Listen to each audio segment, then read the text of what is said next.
मुसीबत आए तो अपने आप को एक बार थपथपाइएगा कि हाँ आप उस इलीट क्लास में हैं जिसके सामने मुसीबत आई है, और एक समय आएगा कि जब आप इस मुसीबत को पार कर जाएंगे, और एक समय आएगा कि जब यहाँ आके आप अभी अपनी संघर्ष की कहानी बताएंगे कि हम भी ऐसा थे। और हम आप सबसे यही उम्मीद करते हैं कि भगवान से भी हाथ जोड़ के यही दुआ मांगते हैं कि जितने लोग हैं देश के, सबको एक दिन अपनी कहानी सुनानी पड़े, क्योंकि यह देश वीरों की धरती है, वीरांगनाओं की धरती है। यहाँ पर हर बच्चा यहाँ का फौलाद है अपने आप में यहाँ पर। तो ये वक्त है अब ऋण चुकाने का। अब इस सदी में हमें अपना नहीं, अब इस देश का भी एक ऋण चुकाना होगा कि शायद पिछले जन्म में बहुत सौभाग्य, बहुत अच्छा काम किए होंगे तो हिंदुस्तान में जन्म लिए, वरना अगर जन्म के समय थोड़ा बहुत बॉर्डर क्रॉस करते ना, उधरिया हो जाते ना, अरे बाप रे बाप, क्या दुर्दशा होता जिसका कोई हद नहीं। यहाँ पे थोड़ा सा बस उधर खसक जाते तो। लेकिन ये हम लोग का सौभाग्य है। एक चीज हम लोगों ने गलती किया के बाद, हमने महिलाओं के पावर को अंडर एस्टिमेट कर दिया। हम लोग 1947 से जो पुरुष समाज है ये सोच रहा है कि देश को आगे ले जाने के लिए, अभी तक सोच ही रहा है। ये हम लोगों से गलतियां हुई हैं। और लड़कियों को हमने जो साथ छोड़ दिया महिलाओं का नाम, बस यकीन मानिए जिस दिन भारत देश की महिलाएं पुरुषों के साथ कदम से कदम मिला ली, 10 साल में देश की सूरत बदल जाएगी, दुनिया देखते रह जाएगी यहाँ पर। और जो महिलाएं, यही मौका है आपको साबित करके दिखाने का। आप किसी कोई कहे कि आप कम है तो थोड़ा सुन लीजिए, कहिए कि दिखाएंगे तुमको, हम करके दिखाएंगे, जुबान से नहीं, वो करके दिखाएंगे कि तुम्हें भी याद होगा। और इतना महिलाओं को आगे बढ़ना है, खुद को, अपने आप को इतना निखारना है कि किसी घर में अगर लड़की पैदा हो तो खुशी मनाई जाए। आज गांव के सेक्टर में क्या है कि थोड़ा सा लोग महिलाओं को अंडर एस्टिमेट कर देते हैं, ऐसा नहीं होना चाहिए। आज हर जगह पे कदम से कदम मिला के महिलाएं आगे बढ़ी। ये गलती हम लोग से हुई है और वी एक्सेप्ट दिस। क्यों ना, अगर हम लोग से हो सकता था, आज़ादी की इतना दिन हो गया, हम लोग देश को कहां से कहां पहुंचा चुके रहते हैं। क्योंकि किस चीज की कमी है हम लोग के अंदर, थोड़ा सा हम लोग ने क्या किया, गलती कर दिया। तो भाई देश की महिलाएं हम लोग की उस गलती को थोड़ा माफ करें, और आज आप लोग भी अब देश पे कदम से कदम मिलाएं ताकि साथ दे, वरना अकेले पॉसिबल नहीं है देश का। वरना एक से समय मिला है यहाँ पर। हम इस चीज को ज्यादा समझ सकते हैं क्योंकि हमारी खुद की बहन नहीं, अपनी बहन नहीं, लेकिन अभी भी हम अपना घर देखते हैं ना तो लगता है कि बहुत बड़ी कमी है। और अगर बहन रहती तो चीजों को अच्छे से समेट के रख सकते हैं। और तो इसलिए हम देखेंगे आपको इंडिया में सबसे ज्यादा राखी बांधी जाती है। पूरे हिंदुस्तान में सबसे ज्यादा राखी बांधी जाती है। नहीं था तो हमारे यहाँ माझी जी थे ना, वो कहे कि भगवान के भरोसे मत बैठो, क्या पता भगवान तोरे भरोसे बैठा लो। तो बहन नहीं थी तो क्या दिक्कत है, दुनिया में सबसे ज्यादा राखी बांधी गई। अब मतलब अब सोचते हैं कि अगली बार, अभी इस बार 7,500 राखी बांधी गई थी, 7,500। और हर साल रक्षाबंधन के बाद, पहले ही रक्षाबंधन से पहले हमको एक डॉक्टर अपॉइंट करके रखना पड़ता है कि सर मेरा ना ब्लड रुक जाएगा, इतना राखी बांधी जाती है। तो आप एकदम ना स्टैंड बाई पे रेडी रहिएगा वहाँ पे। इतना राखी बांधने के बाद एक आदमी आता है मेरा हाथ उठाने वाला, वो हाथ लेके चलता है, हम ऐसे चलते रहते हैं। तो खुश नसीब है वो लोग जिनके घर में बहनें हैं, जिनकी बेटियां हैं। आप उसकी कदर नहीं कर सकते हैं तो यकीन मानिए इसका बदला भगवान जरूर लेता है। आजकल लोग देखते हैं कि लोग बहू की कदर नहीं करते। अरे वो आपकी बेटी है, चेहरा बदल के वापस भगवान ने भेजा है आपको, नहीं कर सकते कदर ना, तो आपने भगवान की उस नेमत को ठुकरा दिया है। और फिर घर में मुसीबत आएगा तो कहेंगे कि पता नहीं क्या हो गया। चाहे चांद पे पहुंच जाइए, चाहे जितना भी आगे चलिए, अपनी सभ्यता संस्कृति को मत भूलिएगा, वरना मिट जाइएगा आप यहाँ से। यूनान, मिस्र, रोमा सब लुट गए जहां से, लेकिन मगर बाकी नामो निशा हमारा। कुछ बात है कि हस्ती मिटती नहीं हमारी, सदियों रहा है दुश्मन दौरे जहां हमारा। भारत को मिटाने की कोशिश की गई, मिटा कभी नहीं। इसलिए याद रखिएगा, अपनी संस्कृति को नहीं भूलना है। और हमसे गौरवपूर्ण संस्कृति पूरे भारत, पूरे विश्व में किसकी है यहाँ पर। तो ये चीजों को थोड़ा सा आप लोगों को ध्यान में रखना है और आपस में मिलजुल के एक देश वाली भावना लेके चलना है कि हम सबको मिलकर देश को अपना उस पुराना जो गौरव मिला था उसको वापस लौटाना है।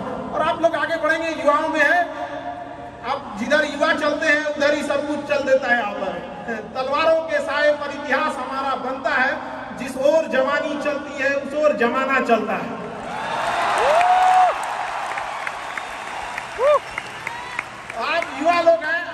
किसी कौन रोक सकता है यहाँ पे? मैं दरिया हूँ, अपना हुनर जानता हूँ, जिधर से भी गुजरूंगा अपना रास्ता बना लूंगा। तो युवाओं में यही तो एक है, भले जेब खाली हो, जेब में गांधी हो या ना हो, दिल में एक आंधी होनी चाहिए। जो बोले हैं, जो ठाने हैं, वो कर लेंगे यहाँ पर, और नहीं कर सकते हैं तो दुर्भाग्य है इस भारत की धरती पर जन्म लिया हुआ, ये व्यर्थ हो जाएगा यहाँ पर।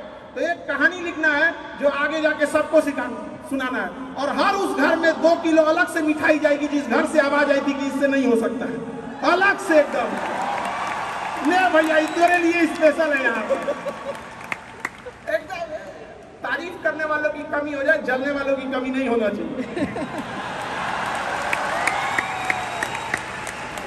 एकदम मिसाल बनिए। आप सब लोग को, हमारा आप सब लोग को ढेर सारा शुभकामनाएं, दुआएं। आप पे ठोकरें आएंगी, लगेगी ठोकरें, उसी को ठोकर लगती है ना जो चलता है, जो सुतल है बेड पे, कौन सी का ठोकर लगने वाला है। और ठोकर नहीं लगेगी तो नहीं आगे बढ़ सकते।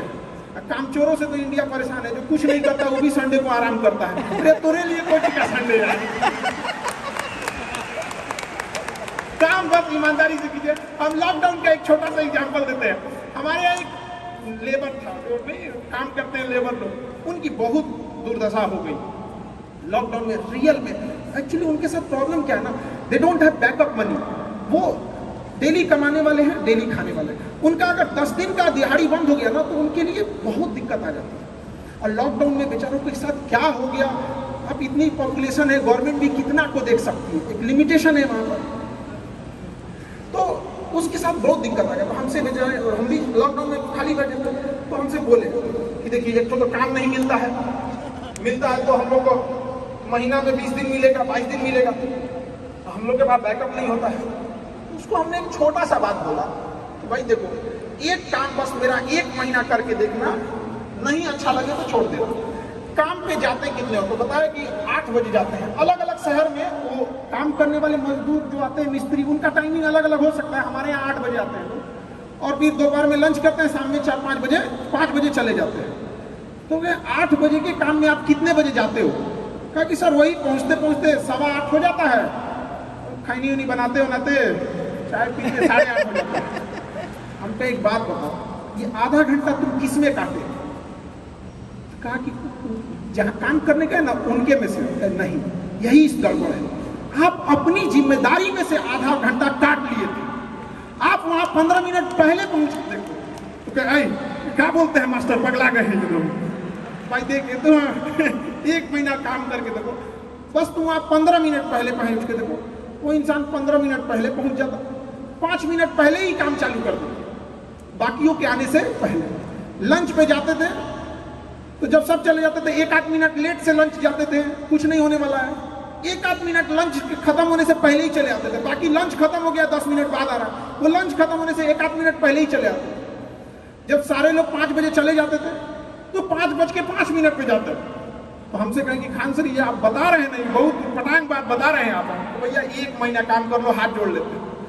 आज के टाइम पे जब 1 महीना काम किया, 10 दिन के अंदर लोगों को हो गया यार कितना ईमानदारी से काम करता है। आज उसको फोन से लोग बोलते हैं कि भाई मिस्त्री खाली हो, फोन से बोलते हैं। और लोग क्या कहते हैं पता है, इसको काम दे देंगे ना तो टेंशन नहीं है, टेंशन नहीं है, काम वही है। आप दुनिया में कुछ भी कीजिए, बस आप क्या कीजिए, ईमानदारी से। और आपके यहाँ जो काम करने आ रहा है ना, प्लीज उसका भी आप लोग, मतलब जो भी आप लोग एंटरप्रेन्योर है तो आपके अंदर में भी लोग काम करेंगे, उसका भी ध्यान रखिएगा एक परिवार की तरह। ये नहीं कि उसका भी रोक रख के सैलरी रख ले 2 महीना 3 महीने का, और उसके बाद कहेंगे कि चौपट क्या हो रहा है। ऊपर वाले की लाठी में आवाज नहीं होता, इस चीज को हमेशा याद रखिएगा। देखिए जैसे बड़ी कंपनी, याद रखिएगा, बड़ी कंपनी कस्टमर तक डायरेक्ट नहीं पहुंचती है, बीच में एक डिस्ट्रीब्यूटर रखती है, डायरेक्ट कस्टमर को सामान नहीं बेचती है। अगर किसी बिस्किट कंपनी को तो सोचिएगा बिस्किट डायरेक्ट नहीं देगी, बीच में क्या रखती है, डिस्ट्रीब्यूटर रखती है। उसी तरह ऊपर वाला भी ना सबको हाथ में डायरेक्ट पैसा नहीं देता है, बीच में एक डिस्ट्रीब्यूटर रखता है। हो सकता है आप एंटरप्रेन्योर वही डिस्ट्रीब्यूटर है, आपके माध्यम से गरीबों का चूल्हा जलता है। आप मत मारिएगा, आप प्लीज उन गरीबों का हाथ मत मारिएगा। नहीं तो बड़ी कंपनी को दिख जाता है कि ये डिस्ट्रीब्यूटर ठीक नहीं है, तो डिस्ट्रीब्यूटर को चेंज कर देता है। अगर गरीबों का हक मारेंगे और ऊपर वाले को नजर पड़ गया कि ये डिस्ट्रीब्यूटर ठीक नहीं है तो साइड कर देगा और फिर कहेंगे कि अब हमारा बिजनेस चौपट हो गया। अरे बापू तुम खुद चौपट किया आपने। बेहतरीन ईमानदारी से उसूल बना के रखे। अरे सूखी रोटी खाना पड़े, एक ही रोटी खाए, आगे जाके धीरे धीरे सुधार होगा। ईमानदारी से, बेईमानी से नहीं होना चाहिए यहाँ पर, क्योंकि जब भी कोई इंसान आगे बढ़ा है तो ईमानदारी से ही आगे बढ़ा है। लूट कर आप एक दिन खुश रख सकते हैं, 2 दिन खुश रख सकते हैं, चोरी करके कुछ दिन खुश रह सकते हैं, लेकिन जब भी अगर आप अस्थायी और आगे बढ़ना चाहते हैं तो एक ही रास्ता है, ईमानदारी करके। कितना दिन झूठ चलेगा जी आपका, कई दिन। आज के लोग पढ़े लिखे हैं, वो पहले जमाना अलग था कि मदारी दिखा के ढोल बजा के ऐसे कर देंगे तो लोग चलाएंगे। अब नहीं, अब तो डिजिटल इंडिया है। आपसे जानने से पहले वो पता करके आया आप कौन सी है। बहुत टफ हो चुका है आजकल। आप समझ आ गया कि नहीं आ गया? अभी हम लोग का जो एजुकेशन सेक्टर है ना, पहले क्या था कि बंद कमरे में क्लास होती थी, डिजिटल वगैरह नहीं होता था। तो आदमी पहले जो कोरोना के पहले का बता रहे हैं, उतना घर से नहीं भी मेहनत, जिसका जो नहीं भी मेहनत करते थे ना वो भी चल जाते थे। अरे चलो ना बता देंगे, अभी तो बोल के देखिए, वो रिकॉर्ड है। आप 2 मिनट में तो जितने ज्यादा बुलंदी पे जाइएगा, इंसान और पतंग जितनी ऊंचाई पे जाता है काटने वालों की संख्या बढ़ जाती है। तो थोड़ा सावधानी से। ये इंडिया में सब चीज सीखने को मिलता है, धीरे धीरे मिलेगा। और भगवान से उम्मीद करते हैं ऊपर वाला जल्दी से जल्दी आप लोगों को कामयाब करे और इतने बुलंदी में जाइए कि आप लोग की केस स्टडी हम लोग को कभी पढ़ना पड़े। इतनी आगे जाइए आप लोग कि एक समय हम लोग भी आपको दे सकें।